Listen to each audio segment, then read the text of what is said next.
8வது வகுப்போடு நிறுத்தி விடுகிறார்கள். 9, 10 வந்த பிறகு பயிற்சி வகுப்புக்கு அனுப்புகிறார்கள். அப்படியெல்லாம் இல்லாமல் தன் குழந்தை தன்னுடைய ஆர்வத்தை பெருக்கிக் கொள்ள வேண்டும், தன்னுடைய மறைமுகமாக தன்னுடைய உணர்வில் இருக்கக்கூடிய அந்த உணர்வுகளை வெளிக்கொண்டுவதற்கு இப்படி ஒரு ஓவியப் பள்ளியில் சேர்த்து ஓவிய பயிற்சி கொடுப்பது ஒரு பெரிய சாதனை என்று நான் நினைக்கிறேன். இந்த மாதிரி சட்டங்களை பற்றி அந்த குழந்தைகள் அவர்களாகவே ஒரு உருவகம் செய்து கொண்டு சில படங்களை வரைந்திருக்கிறார்கள். நல்லது கெட்டதெல்லாம் இருக்கலாம். அந்த குழந்தைகளுக்கு அந்த சட்டத்தை முழு அளவுக்கு புரியாமல் கூட இருக்கலாம். பல வக்கீல்களுக்கே சட்டம் தெரியாது.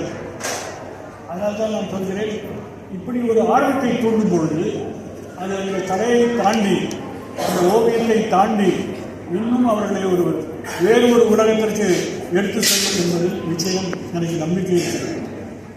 தமிழில் ஒரு விசித்திரம் என்னவென்றால், சட்டம் என்றால் அது லா, சட்டம் என்றால் அது ஃப்ரேம். இங்கே குழந்தைகள் சட்டத்தை சட்டத்துக்குள்ளே அடைத்து வைத்திருக்கிறார்கள். அது ஒரு பெரிய சட்டம் என்று சொன்னாலே எனக்கு ஒரு ஞாபகம் இருக்கிறது. நானும் திருச்சியில் பிறந்தவன் தான்.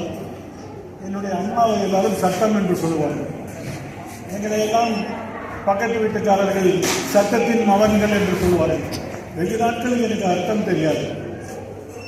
போன வருடம் நான் திருச்சிக்கு வந்தபோது நாங்கள் தங்கியிருந்த அந்த வீட்டில் ஒரு பழைய வயசான பாட்டி இருந்தார்கள்.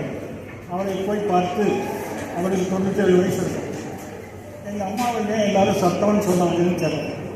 அதுக்கு அவங்க சொன்னாங்க, சட்டம்னா ஒழுக்கம், கட்டுப்பாடு, வச்சதுக்கு இருக்கும். பல வகை இருக்கிறது. உதாரணமாக நம்ம பத்திரிகையெல்லாம் பார்த்தோம்னா கேலி சித்திரம் என்று சொல்லக்கூடிய கார்ட்டூன் ஒரு வித ஓவியம் தான். ஓவியத்திலும் பல வகை இருக்கிறது. தத்ரூபமாக வரைவது அல்லது யாருக்கும் புரியாமல் அவர்களுக்கு மட்டுமே புரிந்த ஒரு பாணியில் வரைவது, அப்ஸ்ட்ராக்ட்னு சொல்லுவாங்க. இப்போ இந்த கேலி சித்திரம் என்று சொன்னவுடன் ஒரு சிறிய 4 கோடுகள், அதை பார்த்தவுடன் அதை அர்த்தம் தெரியவில்லை. அந்த அர்த்தம் உங்களுக்கு புரிந்தது என்றால் அந்த ஓவியர் ஜெயித்து விட்டார். கேலி சித்திரத்தை நாம் ஏன் விரும்புகிறோம் என்றால், அதை யாருக்கு பற்றி விமர்சனம் செய்கிறார்களோ அவர்களே கூட பார்த்துவிட்டு சிரிக்கக்கூடிய ஒரு விஷயமாகத்தான் இருக்கும். சில அவாய்ட் ஸ்லிப்பர் போடுறது நம்ம ஊரில் போடுறதில்லை, அது தண்ணியில் போடாமல் போடுவாங்க. கேரளாவில் நிறைய பேர் போட்டிருப்பாங்க. எப்பயுமே அங்கே மழை இருக்கிறதுனால அவங்க மாதிரி போடுவாங்க. இந்த ரப்பர் ஸ்லிப்பரில் ஒரு ஆணி தச்சதை ஏன் சொல்கிறார்கள் என்று நீங்கள் யோசித்து பார்க்கணும். நான் நிறைய பேர்கிட்ட கேட்டேன். உடனடியான அரசியல் அவங்களுக்கு புரியலைன்னா இந்த மாதிரி படம் புரியாது. இந்த ரப்பர் ஸ்லிப்பர் யார் போடுவா? இன்னைக்கு இந்தியாவில் ஒரு முதலமைச்சர் ரொம்ப நெருக்கடியில் இருக்காங்க. ஒரு மருத்துவ மாணவி அவங்க மருத்துவமனையிலேயே வன்புணர்ச்சி செய்து கொலை செய்யப்பட்டிருக்கிறார். நாடு முழுவதும் மருத்துவர்கள் போராடுகிறார்கள். அந்த மாநிலத்துடைய முதலமைச்சர் மம்தா பானர்ஜி எப்பொழுதுமே ரப்பர் ஸ்லிப்பர் தான் போடுவாங்க.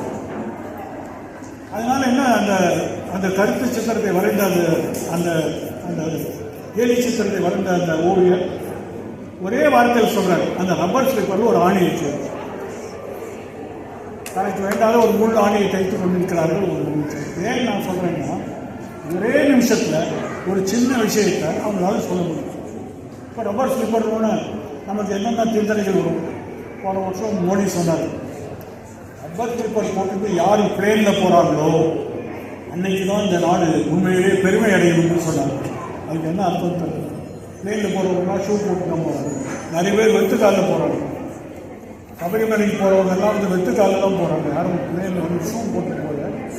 நான் அந்த மோடி அவர்கள் அப்படி சொன்னோன்னே நானும் ஏர்போர்ட்டில் ஒரு நாள் ரப்பர் ஸ்லிப்பர் போட்டு போனேன். இன்னைக்கு இந்தியா பெருமை அடைந்துள்ளோம்.